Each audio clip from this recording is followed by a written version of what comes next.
Hi, it's Mike from Mike's Unboxing Reviews and How To, and on today's video we're going to take a look at the new TH360 V2 Ultra EX ARGB sync. There's a lot of words to remember. I will probably refer to this as the TH360 V2 for the continuation of this video.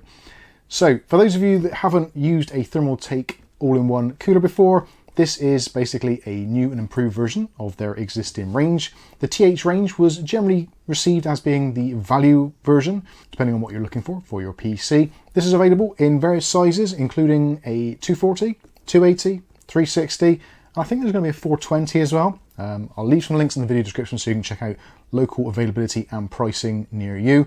But for me, this one is one that ticks a lot of boxes for me. So we've got a IPS screen actually on the pump head, which will display various notifications such as water temperature, CPU speed, CPU temperature, and various other things which you configure in the TT RGB Plus software. Alternatively, if you don't install the software, it will just show the actual fluid temperature, which is actually still quite handy. So if you don't want to install software, that's absolutely fine. You can use it without, but to get the full benefits of the RGB system and also that IPS LCD screen, I think personally it's really worth installing the software. It doesn't put a tremendous overhead on the system, so if you've got other software, such as software from ASRock, MSI, Gigabyte, etc., it works fine with those and it works in tandem. My other system over there, my video editing system, actually has TT RGB Plus installed pretty much all the time, and I also have things like Aurora Sync as well, and it all works together absolutely fine, so there's no issues there. This also comes in two flavors, so we've got the Snow Edition, which for most of us is the white version, and also there is a black version. So if you're going for a black theme, then obviously go for the black one. If you want a white snow theme, then you can go with this. And also something else which is really cool, which Thermaltake I think actually do a really good job in this regard, is the fact that if you like to have all of your things kind of synchronized and all looking the same, the fans which are being used on here are the ones from the CT120EX ARGB. Those can be bought separately, so if you want to kit out your entire rig and have all the fans looking absolutely identical, you can do. And if you're lucky enough to have a modern case where you have the option for installing reverse fan blades, you can also do that. So Thermaltake do both the CT120EX ARGB sync in the traditional normal blade and also the reverse blade style. So you can really kit out your system and have it looking all really nice together. And best of all, having very, very minimal wiring indeed, because these are magnetic fans, so they all clip together magnetically, and then you just have one wire or one connection coming off the end of one of the fans, which then splits into your normal 3-pin 5-volt addressable RGB and your standard 4-pin PWM. So you can connect this up to pretty much any system at all and take full control of both the fan speeds and also the addressable RGB lighting. Now, other key features of this, why this is the V2 and not the original version, so they've made some slight improvements, one of which I'm really pleased with, is the pump noise. Now, when it comes to water cooling, you have a pump with an impeller which moves the fluid around the system, and obviously it is going to make some noise, but they've really refined this. The impeller now is perfectly balanced, or at least it seems to be, and is basically silent even at the highest RPMs, of which this pump will go from around about 1500 RPM up to 3300 RPM, and even at those high noises is basically undetectable, which is not something that can be said for some other brands. And if that isn't enough, not only having Magforce 2.0 connectivity and also a new and improved pump head and impeller, also we've got almost universal compatibility with both AMD and Intel sockets. This thing is compatible with sockets as far back as FM1, if you're old enough to remember that on the old AMD platform, but it will also work very nicely with AMD's latest and greatest, which is currently AM5. When it comes to Intel compatibility, so this rocks everything pretty much back from the very old days of the 11.5X range, right away up to the latest and greatest LGA 1851, which is literally coming out as we speak. So yeah, no problems there. It basically uses the same mounting principles as the LGA 1700, which this also fully supports. So now let's take a look and see what is actually included in the kit. So obviously you're going to get some fans. Now, depending on which version you get, you're going to get either 140mm or 120mm fans and combinations thereof. So if you're going for a 240, obviously you're going to get 2 of these. If you go through a 360, then you're going to get 3. And did you see how nice and easy these are to connect up? Now, this is also something which has been improved on the V2 versions and basically across the CT range, is now we've got the improved pins for connectivity. And also they've made the actual connection pads on the opposite side 40% larger to make sure that when you actually do lock these things together, they're going to work first time, every time. And I'm very pleased to say, previously on the other ones, some of the SWA fans, every now and then you needed to kind of loosen off a screw just to kind of make it work properly. With these new pads, basically perfect every single time. Never had a problem so far. The fans themselves, again, if you've seen the previous videos we've done on the CT120EX ARGB, it's essentially the same specifications. So fan RPMs between 500 and 2000 RPM. So a little bit of an increase there at the upper end, and also very quiet at around about 28.5 dBA. The construction quality is absolutely fantastic. So there's no movement at all whatsoever. These are extremely rigid. And I think they've done a very good job on the actual fan blades themselves, translucent to allow lots of that RGB colour to come out, even though the centre is the illuminated part. No illumination around the outside edges, but I think for what they are and for the kind of cost-effective nature of these, I think they do a really good job. The rear design has been changed very slightly, so the actual arms, which hold on to the motor, they've been shaped very slightly just to improve the noise characteristics. So again, a very slight improvement, but one which is very notable. So we know these connect together magnetically, but what happens to actually connect it to your motherboard? Well, that's really easy.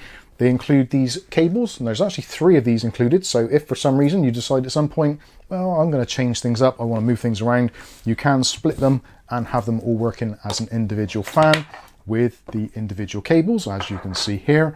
Or clearly, if you want to have a easier life, then you can just basically slot them all together and slap on your connection, and that is it. Effectively, you're ready to go.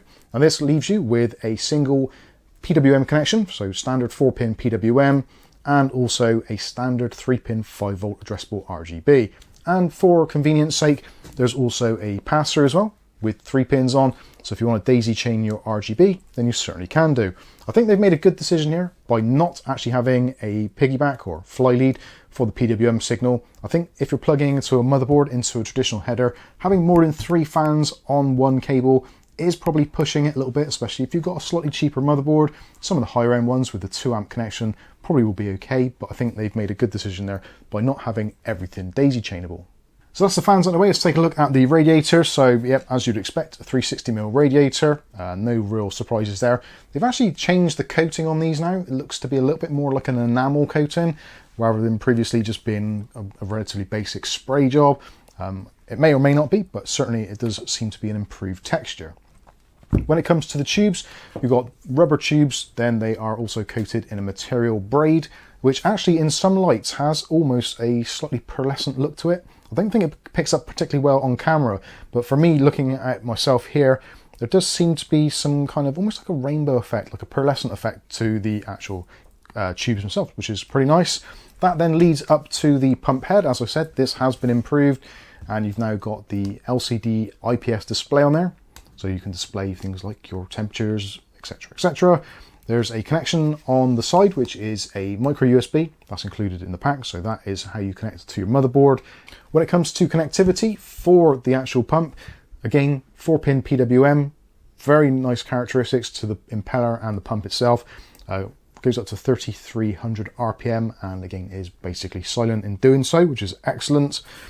Also on the bottom, they've actually improved the surface area of the cold plate. So the actual internals, a little bit of a larger area there to soak up some of that heat. And also, nice thing I've seen, the finish is really nice. And also, if for some reason you want to take it apart or clean it out after a few years of use, then it's just using traditional Torx type screws. So you can take that apart and clean it out, flush it, etc. Sometimes some manufacturers will use a security type screw, which is a real pain in the backside to gain access to. Not that you'll need to, because these have got really good reliability, but potentially if you want to take it apart and have a play, because that's what we do as PC modders, then you certainly can if you need to. Next, we'll take a look at the accessories pack and the instructions. Now, some people think this is probably a little bit over the top going through all this, but there are going to be people watching this video are complete novices, do not have an idea what this is, what it comes with, how to put it together. So that is why we try to go through this in as much detail as possible. For some of you, yeah, it's obvious, it all comes with it, but I just want to clarify it for some. So you get your installation guide and a breakdown of all the included components, which is very similar to kind of IKEA instructions. So if you've ever followed any of those, then actually I would say these are better than IKEA's. IKEA's are a little bit basic, but these are pretty good. So nice and easy to follow for installation purposes, which is pretty straightforward to do. And also because this has the IPS screen on there, it also talks to you about how to install the software, the TT RGB Plus software, and how to configure it and how to look through some of the various settings which are available. So in terms of mechanically installing this into your computer, so depending what system you're using, if you're using an Intel system, then there's some included backplates. So when it comes to installing this into your motherboard, so if you're on an Intel setup, then this is the backplate for LGA 115X and also LGA 1200. There's also one for the newer setup, so LGA 1700 and also LGA 1851, which is the new one for Arrow Lake. If you're installing this on an AMD system, you use the motherboard's backplate, which is already installed. Going back to the Intel side of things, so if you are installing this on an Intel setup, then you've got this horseshoe bracket, which slots into the side of the pump to attach to the motherboard. With the AMD side of things, then you've got the kind of AMD clasps, which go over the existing plastic standoffs on the motherboard. And also there are 4 spring-loaded screws there. You only need to use 2 for AMD, but use 4 for Intel. Also for Intel, there's options of mounting screws. So you've got the LGA 2011, which I don't think many people use these days, but it's an option if you want to. And for all the other Intel sockets, 115X upwards up through to the latest and greatest LGA 1851, then these are the ones to be used. Something which I would make a small complaint about with these bags is if you're somebody like me and you like to kind of swap things out here and there and keep it all nice together, I would have liked to have seen these bags have been printed, but actually in resealable bags. So if you're taking some stuff out, then you can reseal it, and that's great. Otherwise, you can put a little bit of sellotape on it. A very, very minor nitpick, but a lot of manufacturers these days are using resealable bags, which obviously is better for the environment as well. So yeah, that is something I would like to see Thermaltake improve on in the future. Also, for connecting the actual radiator to your case and also the fans to the radiator, there's a combi bag. So you've got your long screws there to attach the fans to the radiator and the smaller screws to attach the radiator to your case. If you want to take advantage of using the Thermaltake RGB Plus software to actually show various different metrics of your system on the LCD screen, then you will need to use this. So this is a USB 2.0 type cable. The header goes to your motherboard, and then there's 2 fly leads off there, which are both micro USB. So these are the ones which are used actually on the pump, or potentially if you've already got something like the Series 500 or Series 300 or some of the tower cases, these are the type of connections which connect up to the LCD screen on those. And last of all, when it comes to thermal paste, you do get some included, a very small tube of it. I honestly don't know what this paste is like. I've never tested it on its own. Maybe we'll do that in a follow-up video, but obviously you can use whichever thermal paste you like, or thermal pads. The choice is entirely up to you, but if you're, again, a novice starting out, this is going to be your first build, then it does come included with thermal paste. So I think that's it for the introduction to the parts and what it's all about. The next thing to do is to get this installed into the PC behind me, and then we'll take it for a test run and see how it performs. Okay, so now I'm at the point where I'm trying to figure out where I've got to. I've actually split this video, so if you want to see how the installation went, there is a link in the video description, and also there's a separate video for AM5 installation. And I did all that yesterday, so I'm trying to pick up where I was. I've actually got together all the facts and figures, and I've still got the unit installed, as you can see in the PC behind me. And I've got to say, it was a very, very easy installation. And the very sort of slight changes they've made to this model over the previous version, the standard TH360, the V2 certainly does make life a lot easier. And also, performance is better, and the installation is an absolute breeze. Those magnetic fans make life so much easier, and also just having a couple of wires coming off the fans makes cable management such a simple, wonderful thing to do. And you probably can't see it, but for me, I know that the wiring is much tidier, and especially along that kind of top edge where the previous model, all the kind of wires were tucked in there. Now, don't get me wrong, if you've got the previous version, the TH360, and you like the CT120 or 140 fans, depending on which you've got, and you're happy with it, then realistically, there's probably not a great deal of real reason to upgrade to the V2. But if you're looking for a new unit, certainly the extra price premium, for me personally, I think is definitely worth it. You've got those added features, such as those magnetic fans, like we said, which have an improved characteristic. They're quieter as well. Much easier to wire up, which is an absolute blessing, especially in modern PCs when we've got so much cabling and wiring going on. It's nice to have a cleaner finish. When it comes to the noise profile is absolutely spectacular. No problems with that whatsoever. The pump noise is, well, non-existent. You can't hear the pump at all, which is great, which is, again, another improvement over the original TH360. In terms of performance, I've got some performance figures, so we'll take a little look at those. Now, I've tested it against my processor, which is actually in my stream PC. It's not a particularly high-end processor, but I think it's very representative of what a lot of people are going to be trying to use. So we've got a Ryzen 7 7700, which is an M5 socket processor. And looking at the temperatures, so we've got a mixture here of various results. So we'll start off with the temperatures, because those are going to be the ones which people are probably interested in. So we tested the TH360 ARGB Sync versus the TH360 V2. Temperatures, 21 degrees Celsius room temperature. The temp did change, so I have adjusted it slightly to make them more accurate. So if we look at the first one, so the very top one there, we've got the new version. So the new version is in blue, the old version is in red. So we're looking at around about half a degree different in the highest recorded temperature. So we've got 61.1 degrees Celsius in our single loop test. With the old cooler, we had 61.6. Again, those are adjusted for the room temp differences. When it comes to the idling, the idle temperature does seem to be significantly better on the new version, on the V2, as you can see they're highlighted in blue. So we're looking at 33.3 degrees Celsius versus the old version at 37.6. So how does that actually relate to our Cinebench performance scores? So as you can see, a little bit of a lead there. Now this graph is misrepresenting the difference because of the scaling of it, but yeah, it is what it is.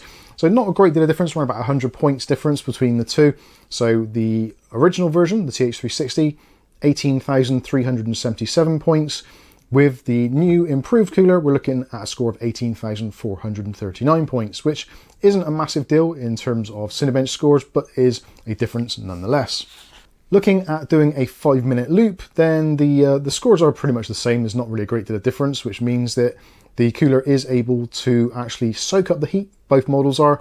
So again, no real surprises here. The old version got 18,379 points, and the new version relatively comfortably beat it, 18,435 points. So in terms of actual performance, both of them do exceptionally well. Obviously the benefits being is we get a slight improvement of being lower temperatures, also slightly higher scores, and best of all, it's at a much lower noise profile. And again, like I said, significantly easier to install. Now you will pay a slight price premium, as is the case with anything which is new on the market. So the V2 is going to be a little bit more expensive. I will leave some links in the video description, so if you want to check out the entire range of the Thermaltake coolers. And actually, it's a really good opportunity to take a look at what else is available. Now, like I said towards the beginning of the video, the fact is with this, if you want to have all of your fans being the same and very easy to cable manage, then you can use the new CT120 or CT120EX ARGB fan sets. They're relatively cost effective in terms of what they offer and against the competition. If you do want to keep it a little bit cheaper, then of course you can go for the older version, the standard CT120s and CT140s, and use the older version of the TH range of coolers. Now, the other thing to look at is, do you actually need an LCD screen? Now, for me personally, on this particular PC, I haven't installed the Thermaltake RGB software, mostly to keep the kind of scores in line with each other. I don't want to make any changes to the system, so trying to keep it as accurate as possible. Now, on my video editing PC, I do actually have the software installed, and I do use it to monitor temperatures, and I also have the LCD screen on my Series 330 case.